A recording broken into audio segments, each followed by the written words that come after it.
Naintindihan mo na ba ang salitang kapag mahal mo, pakawalan mo? Sa una, naguguluhan ako. Kasi syempre, mahal mo nga. Bakit mo naman pakakawalan? Until na-realize ko na totoo pala ang ganito.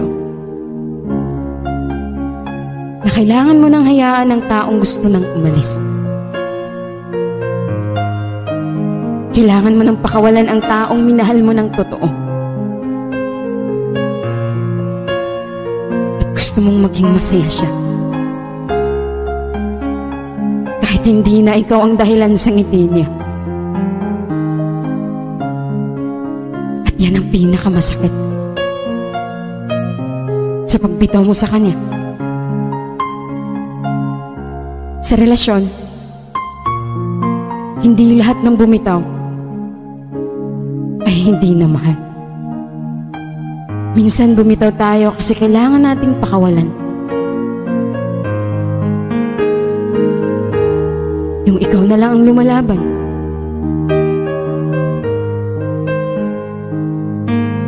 Hirap ka nang iangat kasi. Hinihila naman niya pababa para ikay sumuko na. Kung ikaw ang aking tatanungin, pinakawalan mo ba? O lumaban ka? Ang hirap naman kasi lumaban kung ikaw na lang mag-isa. Minsan,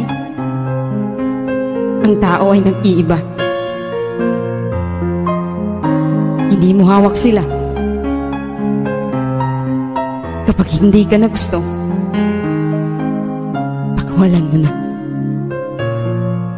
Kahit masakit, kahit alam mong ikaw ang masasaktan, at siya ay sasaya pag bitaw mo sa kanya. Mahirap, pero kailangan. Siguro naman hindi na tayo magmukhang tanga. Kung pagkakawalan natin ng isang tao, kahit mahal mo pa.